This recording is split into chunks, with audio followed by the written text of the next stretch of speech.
Um projeto. Um sonho. Para levar conhecimento, Palavra.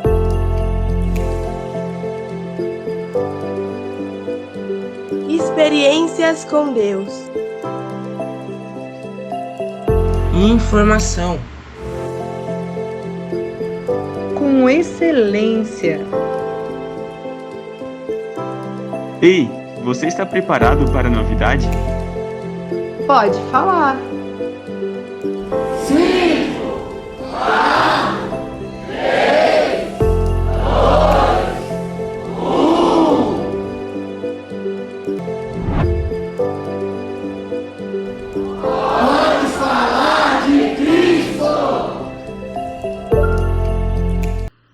Olá, a paz do Senhor! Está começando mais um Pode Falar de Cristo! E eu sou a Rafaela Saab e estou aqui como âncora. A gente está aqui para explorar verdades bíblicas, inspirações cristãs e comportamentos e experiências de fé. E hoje aqui do meu lado está o Johnny Araújo. A paz do Senhor. Antes de a gente começar, eu quero convidar todos os ouvintes a se inscrever no nosso canal para ficar sempre atualizado dos nossos vídeos, dos nossos podcasts. E, bom, agora vamos mergulhar aqui no mundo da palavra, na jornada de fé do nosso convidado, Wellington Santos, e que esse tempo que você estará aqui conosco seja edificante e inspirador. Nosso convidado do dia é ele, querido pastor, Wellington Santos, é filho de pastor, cresceu no berço evangélico, logo aos 18 anos já se tornou líder de jovens. Assim, antes de a gente falar sobre isso, queria perguntar para você, como que você começou sua jornada espiritual, jornada de fé? Como que você explicaria para alguém o seu início? Paz do Senhor, meus irmãos, como já foi aqui apresentado, sou Wellington Santos, congregamos aqui na Adebrais de Campo Limpo, uma igreja amorosa, pastoreada por excelentes pastores, representando os nossos bispos, Bispo Samuel Ferreira, Bispa Keila, e é sempre uma honra a gente estar aqui e agora nesta rica oportunidade, nesse podcast aqui abençoado. Diante da pergunta que nos foi proposta aqui, diante do início da chamada que Deus falou no meu coração, eu creio que tudo se iniciou ali vendo os meus pais, né, como espelho, exemplo dentro de casa, sempre servindo, sempre buscando, sempre nos ensinando. Confesso que eu tive uma infância e uma adolescência, passando por mais a infância e a adolescência privada assim, daqueles benefícios que a grande maioria dos meus colegas tinha. E isto, naquele tempo, por não ter muita experiência com Deus, aquilo para mim era um pouco meio constrangedor e eu questionava muito a Deus por aquilo. Diante de tudo isso, hoje eu vejo que aonde eu cheguei e os privilégios que Deus me concede hoje, então eu tenho assim que só louvar a Deus pela oportunidade, por tudo que eu passei. Hoje eu entendo a mão de Deus e aonde Deus me direcionou e aonde Deus me colocou. E deixa eu já fazer aqui uma pergunta, né? A gente ficou sabendo que teve um episódio aí que você passou, que você foi para uma UTI, não entendeu nada e o Senhor te visitou. Conta um pouquinho pra gente desse manto do mistério, porque a gente sabe que o crente ele já passa por muita tribulação. E quando você tem um chamado como o de ministrar a palavra, você sabe que o inimigo vem forte. Ou até Deus, né? Que permite você estar ali no leito, mas sempre por um propósito maior. A mensagem de hoje, né? Deus colocou Abraão à prova, né? Então, assim, eu creio que também Deus me colocou à prova. Porque eu tinha acabado de casar, muito pouco, recentemente casado. E a expectativa de todo jovem quando você casa é ter a sua própria casa, seu próprio carro, ter um bom emprego. E Deus estava nos proporcionando tudo isso. Na área financeira não tinha nada que reclamar. Tinha 18, 19 anos, casei bem cedo, com 20 anos eu casei. E é engraçado que naquele tempo eu tinha 2 veículos, 2 carros, eu tinha 2 motos, eu tinha um bom salário, eu estava construindo sonhos, estava pagando uma casa, estava vivendo a prosperidade, vivendo a prosperidade terrena, né? E é interessante isso, que chegou um momento que eu falei, quer saber, eu não quero mais servir diante daquilo que Deus colocou no meu coração. Ouvir falar, né? De ouvir falar, e eu pensei, não, vou parar. E quando eu pensei, vou parar, vou desistir, eu também estava cursando também um curso de teologia, e foi um tempo assim de aprendizado com Deus. Só que chegou um momento que eu falei, Deus, eu não quero mais pregar, eu quero aprender sua palavra, porque eu sempre gostei muito da Bíblia. Eu quero aprender a sua palavra, eu quero ouvir a sua voz, mas eu não quero servir o seu altar. Deixa eu fazer só um adendo aqui, desculpa cortar, mas é que você está falando isso, me veio aqui o livro do pastor Claudino de Andrade, que fala sobre os novos teólogos. Ele fala justamente isso. Você é um teólogo quando você... Não quando você começa o curso da teologia, mas quando você começa a andar com Deus efetivamente.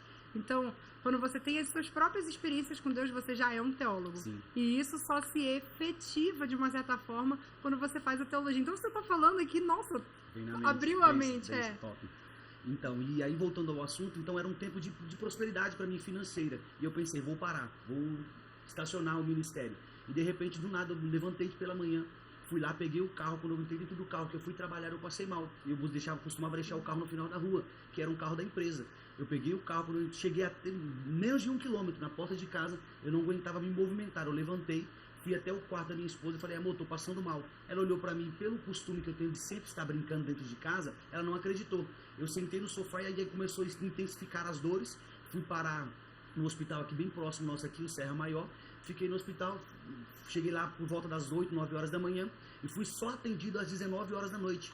Uau. Sem comer nada. Então, tipo assim, foi uma experiência marcante com Deus. E 7 dias dentro da UTI, tive 3 paradas cardíacas. Na última, no 7º dia, que eu pensei, Deus, eu vou morrer. Na última, não sei se as pessoas estão nos assistindo, alguém que acredito que já passou por isso. Quando você está no leito do hospital, na UTI, você fica deitado e tem lá uma campainha, um botãozinho que você aperta ali para você poder chamar quando você precisa de ajuda. E eu estava debilitado, não tinha força para ficar de pé.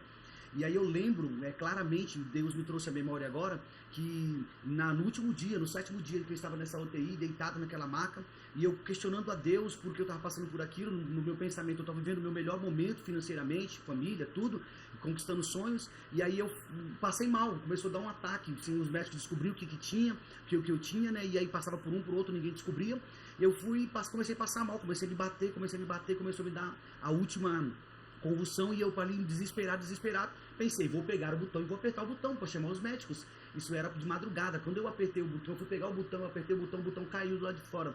E eu fiquei ali uns 15, 10 minutos, eu acredito, na minha mente, passando aquilo ali, e eu desesperado, buscando fôlego, porque eu não conseguia respirar. É como se fosse uma descarga elétrica, né? A convulsão, assim, eu já vi. É algo surreal, uma experiência surreal. E aí eu desesperado, de repente, do nada, um clarão desceu do céu naquela sala, sentou na maca e eu tentando buscar fôlego, da onde eu não tinha. Eu vi como se fosse a mão de Deus colocando sobre o meu peito, e Deus dizia para mim muito claro, respira porque eu sou o oxigênio sobre a tua vida.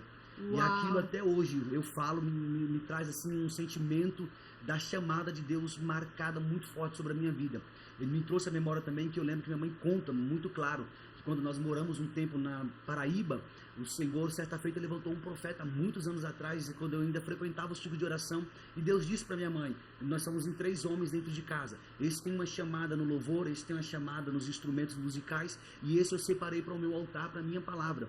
E isso foi comigo, então desde pequeno eu cresci com essa expectativa, a minha chamada, o altar, a minha chamada, o altar.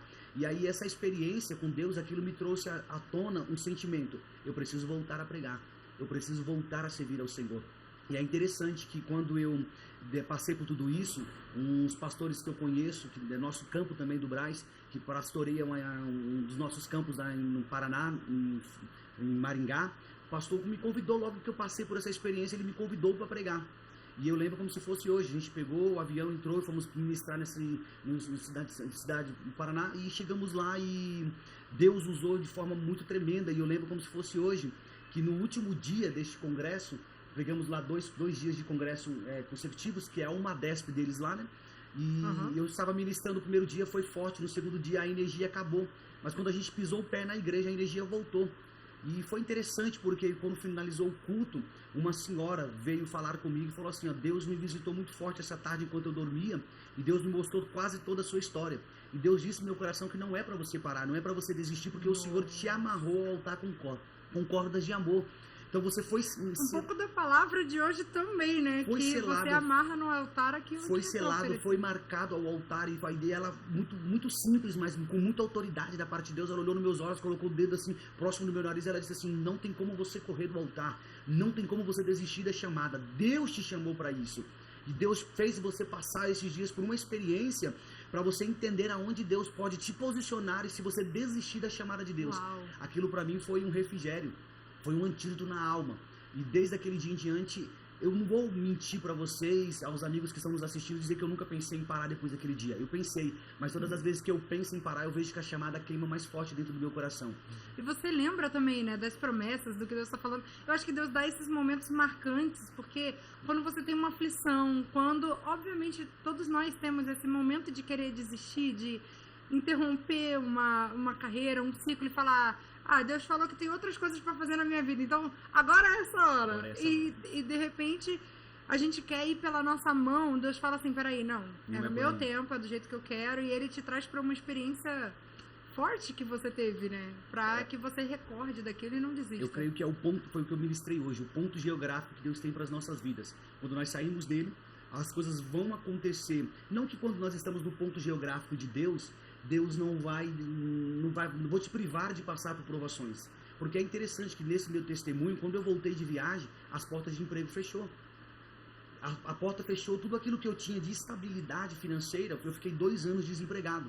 E nesses 2 anos desempregado, foi um tempo que eu pregava de segunda, terça, quarta, quinta, sexta, sábado, domingo.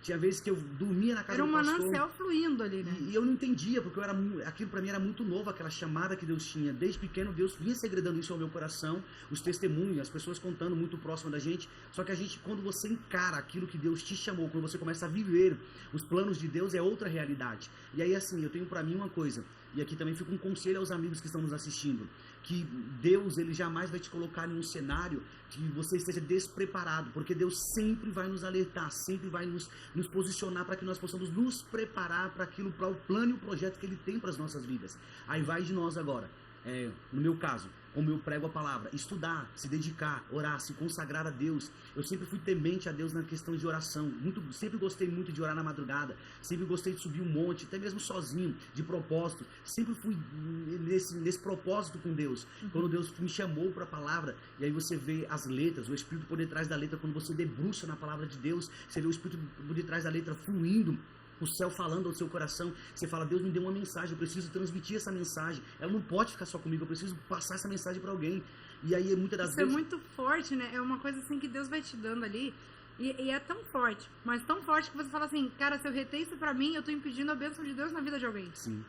E outra coisa também, quando eu voltei, Deus fechou as portas, mudou tudo. Então aquilo que eu tinha de estabilidade financeira foi tudo... E aí eu comecei a ver a providência de Deus, depender completamente de Deus. É outra realidade. E Deus conhece o meu coração, porque eu sempre fui muito... Eu não sou orgulhoso, mas eu sempre gostei de trabalhar. Meu pai sempre me ensinou a trabalhar. Hoje nós vivemos uma fase dos amigos itinerantes, de nós que pregamos a palavra de Deus. E você vê que tem muitas pessoas que falam assim, Rafaela, vamos lá para você pregar na minha igreja, no estilo de oração, no trabalho. Quanto você vai me ofertar? Qual vai ser o valor? O que vai ter? Isso, aquilo, outro. Então existe muito isso no nosso meio, infelizmente. E Deus sabe do meu coração, eu nunca pedi a Deus, eu não quero depender do seu altar. E eu vivi 2 anos na dependência do altar de Deus. E aí nesses 2 anos... É difícil Deus te trazer para essa nova realidade, né? Isso, pra Porque mim... você fica naquela questão, tipo assim, mas Deus, eu não falei que eu não queria, e agora eu tô dependendo. Tô dependendo do seu altar. E minha esposa sempre questionava muito, falava, eu não quero você dependendo do altar. Eu não quero você dessa forma. Eu quero que você trabalhe, eu quero que você seja digno do seu salário, que você pregue por amor. Eu falei, mas eu estou pregando por amor. Falou, mas está pregando por amor, mas chega um momento que eu comecei a pregar. E aí você começa agora, não, vou selecionar os lugares que eu vou, porque agora aquele lugar não me merece mais. E aí chegou um momento que Deus falou, peraí, eu vou apertar um pouquinho mais para você entender que não é da sua forma. É para você entender que também era uma nova fase do seu ministério, mas que você não podia perder a sua essência. Essência. E isso é interessante, porque quando Deus chegou um momento que eu pregava, e eu cheguei em alguns lugares que você pegava 2, 3 horas de viagem. E as pessoas que nos chamavam para pregar, abençoavam apenas com o transporte. E foi uma fase que eu estava desempregado, eu tinha 2 veículos, 2 motos, então 2 carros, 2 motos, tinha um dinheiro guardado, algumas coisas assim, então para mim estava tranquilo, eu tinha um conforto e segurança. E aí Deus mudou tudo, virou tudo de ponta cabeça, roda gigante Quando de Deus. acaba todos os seus Acabou recursos, todos os meus recursos, e aí eu olhei para Deus e falei, Deus, o Senhor me chamou para o altar, o Senhor conhece, você acabou de falar, o Senhor conhece o meu coração, sabe que eu não queria isso. E aí eu fui orar, e nisso também nós estávamos, nesse tempo, eu já tinha liderado jovens, 7 anos liderando no departamento de jovens, onde foi marcante. A gente fazia congresso uma vez por ano, e o nosso congresso no sábado não comportava dentro da subcongregação. O que a gente fazia? Pedia permissão para a escola de frente, levantava um alvará tudo bonitinho, com bombeiro, polícia, tudo certinho, levantava esse alvará, fazia um evento dentro do pátio do colégio, a céu aberto. Então a gente subia, pegava com os jovens, nós tínhamos aproximadamente, numa subcongregação, 47 jovens. É uma mocidade chamada Cadmiel, um tempo que eu liderei ela. E isso foi marcante para mim, porque nesse tempo desses jovens, eu aprendi a andar com Deus, a caminhar com Deus, e isso foi maravilhoso no meu ministério. E aí eu fiquei 7 anos liderando jovens, aí de repente mudou a liderança dos nossos pastores, da congregação que nós servíamos, na Regional 47. O pastor que entrou falou assim: eu não quero você mais nos jovens, eu quero você agora pastoreando. Eu tinha acabado de casar. E aí foi tudo nesse tempo, desempregado. Ele tirou da zona de conforto, que eu estava com jovens já acostumado, e aí me colocou para ser co-pastor de uma subcongregação. Uau!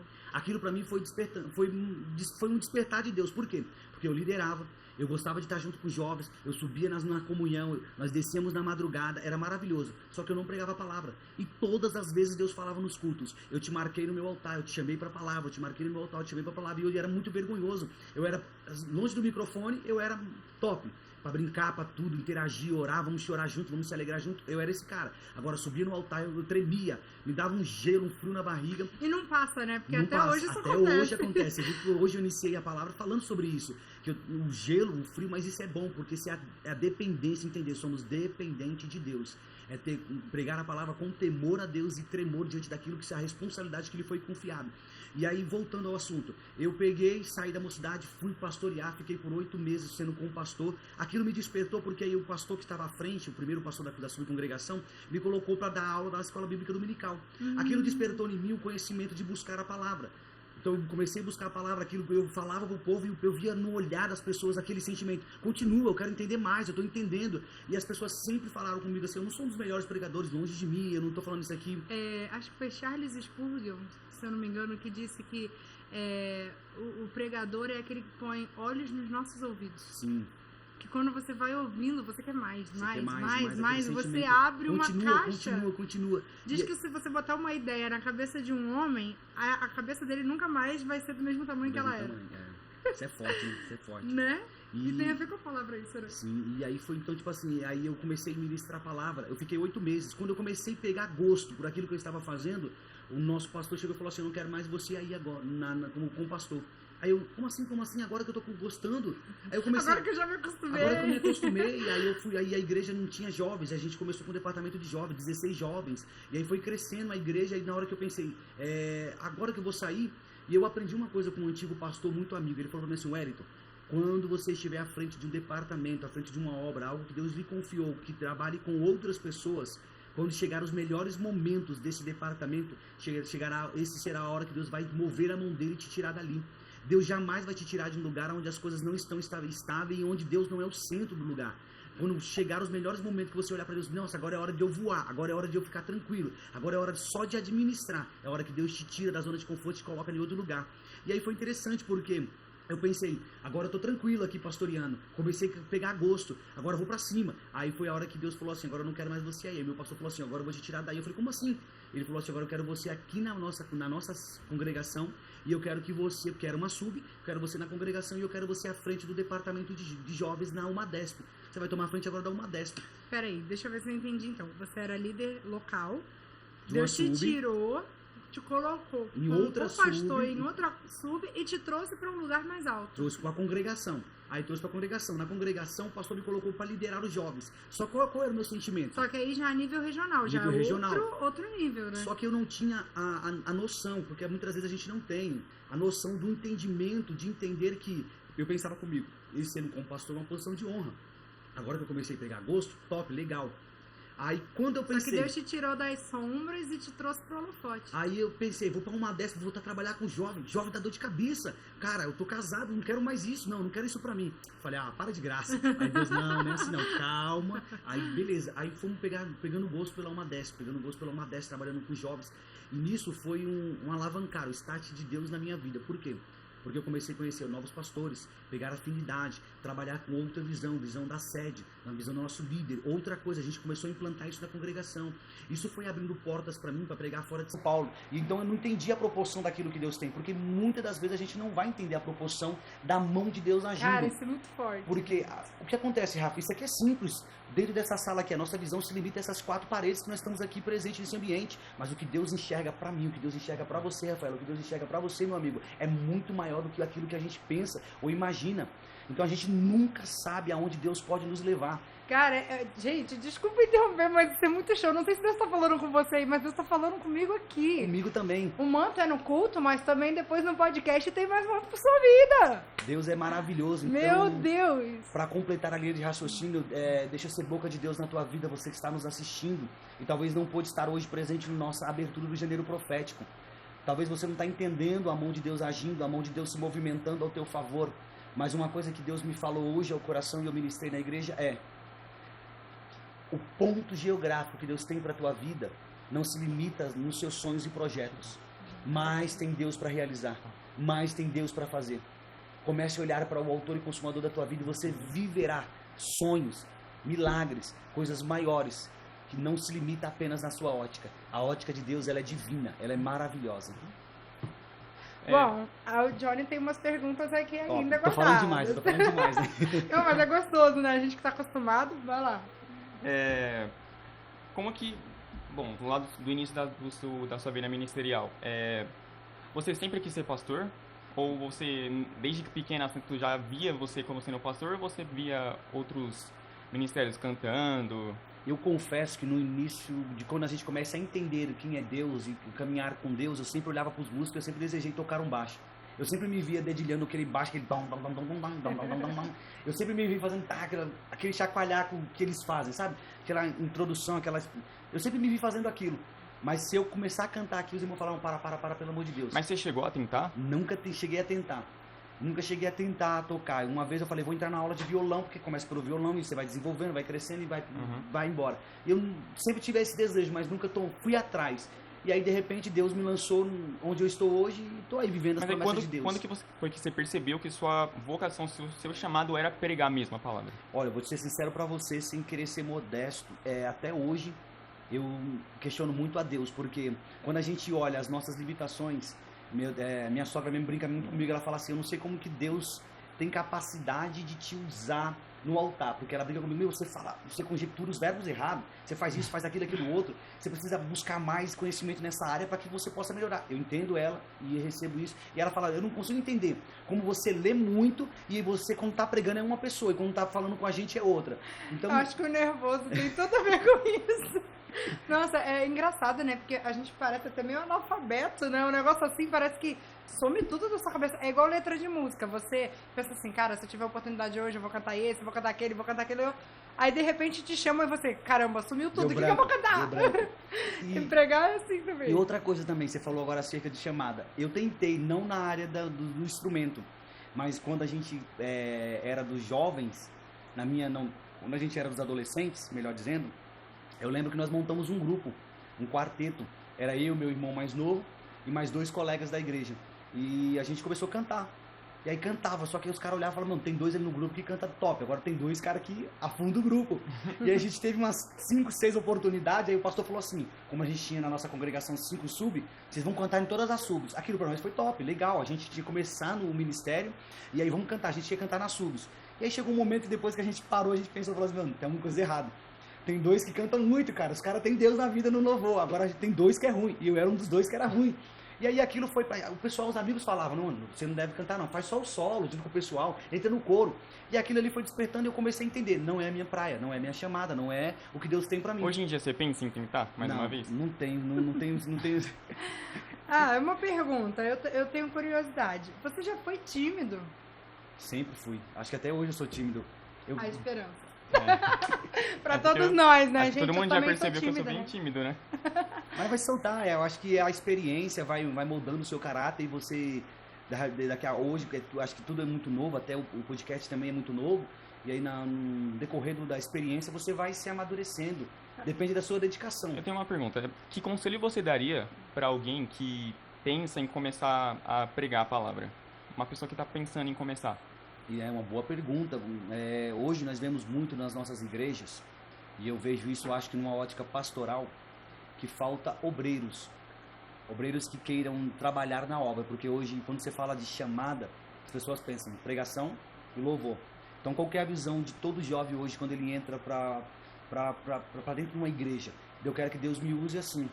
E aí ele começa, acho que com um plano certo, a expectativa certa. Eu quero que Deus me use assim. Eu quero que Deus faça na vida da Rafaela eu quero que Deus faça na minha vida o que Deus fez na vida da Rafaela. Só que aí no decorrer da caminhada, por não estar preparado para aquilo que Deus te confiou, você acaba tomando alguns caminhos errados, porque você não foi forjado para aquilo. O próprio Jesus vai falar para os seus discípulos em Lucas capítulo 12, se não me falha a memória, que chegaria um momento que eles seriam conduzidos a altares, lugares de honra, mas que não era para eles ficarem aflitos, nem desesperados, nem ansiosos demais quanto o que eles iriam falar ou aquilo que eles iriam fazer. Porque o próprio Espírito Santo de Deus traria à memória deles o que era necessário falar, que era para eles terem calma. Eu acho que o conselho que eu dou para todo jovem que está iniciando hoje a sua chamada, diante daquilo que Deus segredou ao seu coração, tenha paciência, controle, tenha força em oração em Deus, na busca incansável por Deus, de poder controlar a ansiedade, porque a gente quando fala, eu vejo hoje nos cultos muitos profetas, homens de Deus sendo usados por Deus, eu não estou falando que não seja, mas é o que eu vejo direto. As pessoas chegam e falam assim, Deus vai te... Desculpa, como que é o nome dele mesmo? Johnny. Deus vai te chamar, Johnny. Deus, eu vejo você pregando a palavra, eu vejo você fazendo isso, aquilo outro. Cresce esse desejo no seu coração, e aí você já... A expectativa que eu acho que de todo jovem é, eu vou pregar aqui, eu vou pregar ali, eu vou pregar aqui, os maiores altares, as melhores igrejas. Só que aí você não se projeta para aquilo, você não se prepara para aquilo. Então você está o quê? Ansioso demais naquilo que Deus vai fazer. Não estou te dizendo que Deus, Johnny, não vai fazer na sua vida, não vai cumprir os projetos que Deus tem na sua vida. Mas se você não for ansioso demais naquilo que Deus segredou ao teu coração, se você der tempo ao tempo, se você colocar o pé de cada vez, um passo de cada vez, você aprender a respeitar as regras e os limites, você vai alcançar coisas maravilhosas. Porque tudo quanto vai acontecendo nas nossas vidas, olha que interessante quando Deus chama Samuel. Samuel é um menino, ele tem 16, 17 anos de idade aproximadamente. Deus chama ele, e a primeira vez que Deus vai falar com Samuel, Deus não fala para ele assim, Samuel, eu vou te usar nessa terra como ninguém, eu vou te fazer isso, aquilo outro, você vai ungir reis, que vai marcar Israel, que vai ser segundo o meu coração. Deus não fala isso para ele, Deus chama ele e fala assim, Samuel, olha a expectativa de você ouvir a voz de Deus, a primeira vez que Deus vai se apresentar, sem você nem sequer conhecer Deus, só de conhecer Deus, de ouvir falar, Deus chega em você e fala para você assim, ó, a liderança que você está servindo está contra aquilo que eu quero. Não está corrigindo os filhos, que é o que Deus fala para Samuel em outras palavras, parafraseando. Deus diz, Samuel, Eli não está corrigindo os filhos, então chegou ao meu coração com um cheiro desagradável a oferta deles, porque eles estão roubando a minha casa, prostituindo a minha casa, fazendo um monte de bagunça na minha casa, e eu vou estipar eles do altar. Foi a coisa mais difícil de você fazer a primeira vez. E outra coisa que eu tenho para mim também, imagine você comigo, você tem uma referência, Rafaela, pastora Cláudia, sabe, prega muito, todas as vezes que eu prego no altar, onde eu vejo a pastora ali, eu tenho uma referência, um ponto de uma pessoa que você se espelha, que você fala assim, poxa, um dia eu quero pregar igual ela, eu quero ter esse conhecimento, essa graça, essa simplicidade, mas ao mesmo tempo essa ousadia que Deus concedeu, e aí você tem algumas pessoas que você olha e fala assim, eu me espelho nessa pessoa. Imagine Eli, imagine Samuel, na ótica dele, quem era Eli para ele? Cara, Eli era como se fosse um pai para ele. Era como se fosse, desculpa a minha simplicidade, como se fosse Deus na terra. Ele olhava para Eli, ele tinha esperança. A Bíblia diz que ele servia como muleta. Eli já estava velho, debilitado, seus olhos já não eram a sua visão já não era tão boa quanto antes. Então ele era como se fosse a ótica de Eli, ele era como se fosse os pés de Eli. E agora Deus chega e fala para ele essa primeira vez, Samuel, a liderança que você está servindo está bagunçada. Eu vou estipar, eu vou te levantar. Você acha que Samuel se apegou ao Deus vai me levantar ou Deus vai destruir a liderança que eu tenho como referência para mim? Eu tenho para mim, Wellington. Não está no texto, mas eu tenho para mim que o texto vai dizer mais adiante ali no capítulo 3 que Samuel ficou deitado até o romper do dia. E aí, de repente, ele vai falar para ele assim, o que Deus falou para você? E ele não quer entregar, né? Ele não quer entregar. De jeito nenhum. E aqui vai mais um ponto também para os nossos amigos que estão nos assistindo. Se Deus deu, entrega. Se Deus deu, entrega. Chegará um momento nas nossas vidas que Deus vai nos confiar coisas muito fortes. Mas tudo isso depende da sua busca. Ah, não, mas tem gente melhor. Sim, o meu pastor sempre dizia para mim, um pastor amigo meu sempre dizia para mim, Wellington, se você não fizer no banco reserva de Deus, tem alguém melhor do que você e eu. Então aproveite a oportunidade, porque se fosse olhar as suas qualidades, as minhas qualidades, nem aqui nós estaríamos. Exato. Porque existem pessoas aqui dentro dessa sala que é melhor do que eu, que poderia ter pregado melhor do que eu na noite de hoje. E a gente fica olhando a grandiosidade, os altares que Deus nos leva, as oportunidades que Deus nos proporciona. E você fala assim, Deus, eu sou incapaz disso. Aí Deus fala assim, é isso mesmo. Eu quero que você tenha esse sentimento de incapaz, de impossibilidade, para você Porque quando entender. você começa a se achar capaz, Aí aí Deus fala assim, deixa eu te cortar. Isso tem a ver com a pregação de hoje, só fazer esse último ponto aqui, porque infelizmente tá acabando. Falei demais. Mas, não, mas foi bom, mas você vai voltar outras vezes. Eu creio. Mas teve uma coisa que eu anotei aqui que você falou, que Deus diz assim, eu te coloquei na honra, mas o que eu quero é a graça, para você construir um altar. Porque foi isso que aconteceu ali na pregação ali naquele momento, e é o que a gente está falando aqui agora. Quando você Deus começa a te honrar, você começa a querer achar que você Teu já peito. tem. Final Só que aí nariz. Deus fala assim, peraí, deixa eu botar seu pezinho no chão, vamos voltar um pouquinho? Deixa eu te submeter à prova, deixa eu te colocar num vale para você entender. Foi a ministração de hoje, onde nós pregamos sobre Gênesis capítulo 22, falando acerca do sacrifício que Deus submete a Abraão. Você não esquece de passar aí no YouTube e dar uma procurada nessa palavra, hein? Foi rápido, mas foi top. Bom, infelizmente, realmente Acabou o está tempo. acabando o nosso tempo. Mas vamos ter outras vezes o Wellington creio. aqui, então você fique ligado aí. E eu quero agradecer a todo mundo que está acompanhando, né, desde o primeiro podcast. Se você é o seu primeiro podcast, obrigada por você ter acompanhado até o final. Espero que vocês tenham sido muito edificados, que Deus tenha falado com vocês. E agradecer ao nosso convidado por ter compartilhado suas experiências, suas reflexões. Foi top. Foi. Queremos também, para finalizar, agradecer a nossa liderança maior por confiar esse projeto para nós. O Bispo Samuel Ferreira, a Bispa Aquila Ferreira e também nossos pastores locais, o pastor Samir Saab e a missionária Cláudia Saab, por também nos conceder essa oportunidade de alcançar vidas através do Pode Falar de Cristo. Top. Deus abençoe vocês e até a próxima.